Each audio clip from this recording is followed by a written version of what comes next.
Bismillahirrahmanirrahim. Assalamualaikum warahmatullahi wabarakatuh. Izin memperkenalkan diri, saya Wahyu Nurrohman, asal saya dari Lampung. Terima kasih. Tinggal di Lampung atau tinggal di Jogja? Tinggal di Jogja karena lagi studi. Oh gitu, ya. Pak Anies. Terima kasih. Kuliah di mana?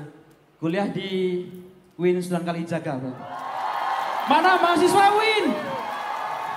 Bangga jadi UIN. Oke.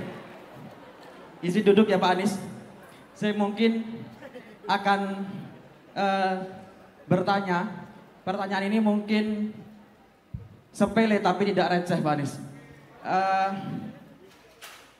Saya menyoroti bahwasanya di dunia pendidikan khususnya mungkin ini sudah banyak disampaikan oleh para penanya-penanya atau audien-audien di luar sana, bahwasanya keresahan yang saat ini terjadi pada para guru di Indonesia yang saat ini masih mengalami penerima gaji yang sangat rendah Pak Anies, sehingga guru itu tidak fokus menyampaikan pendidikan di sekolah. Karena apa? Karena dia memikirkan ekonomi di rumahnya yang mungkin kurang stabil, sehingga dia harus memikirkan pekerjaan lain Pak Anies, sehingga dia nggak fokus untuk menyampaikan materi sekolah.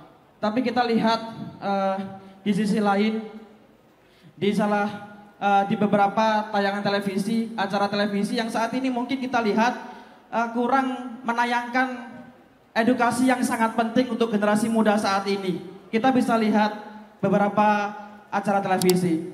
Dari pernyataan itu, gimana Pak Anies untuk mengatasi kurangnya sinkron antara dunia pendidikan dan dunia televisi yang menayangkan acara yang kurang mengedukasi generasi muda saat ini?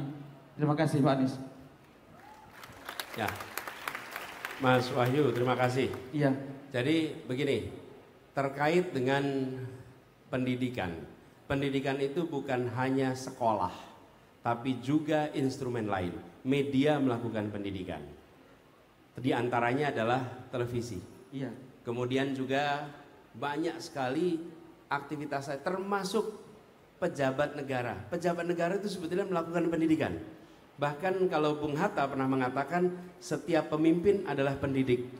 Karena dia memberikan didikan kepada rakyatnya tentang apa itu kebijakan, apa itu ideologi, apa itu langkah-langkah, itu proses pendidikan semua. Nah, khusus terkait dengan televisi, memang kita punya komisi penyiaran di Indonesia yang melakukan monitoring. Nah, kami melihat begini, ada tambahannya.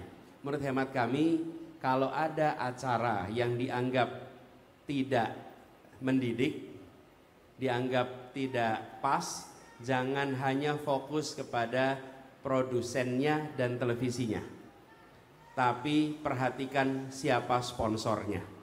Kita ingin sponsor-sponsor itu ikut bertanggung jawab, dan tidak ada sponsor yang ingin dianggap mensponsori kegiatan yang merusak. Pasti, semua sponsor pasti ingin diasosiasikan dengan kebaikan. Jadi Mas Wahyu, kalau ada kegiatan yang menurut Anda program yang tidak pas, maka publik soroti siapa sponsor di acara itu. Sponsornya yang ditekan, sponsornya yang diprotes, saya yakin acara itu nggak akan bisa bertahan lama. Tapi kalau yang diprotes itu adalah penyelenggaranya, pasti akan sulit.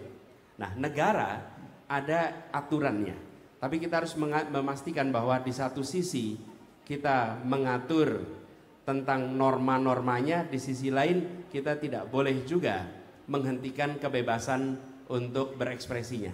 Karena itu, ekspresi publik, ungkapan publik, penilaian publik harus diarahkan ke tempat yang benar. Menurut saya, arahkannya pada sponsornya. Karena sponsornya itu pasti akan merevisi, mereka akan memilih membiayai kegiatan-kegiatan yang oleh publik dinilai positif dan tidak dinilai negatif. Gitu jawabnya. Ya, terima kasih Pak Anies. Tapi untuk pertanyaan pertama Pak Anies mengenai guru yang mungkin saat ini masih minim. Sebenarnya tadi udah dijawab. Tadi udah jawab. Salah satu pertanyaan dari sosial media adalah tentang guru honorer. Itu satu persatu diangkat secara bertahap sehingga nanti semua punya kepastian kerja. Gitu ya. Oke, cukup Pak Anies. Terima kasih kasih. atas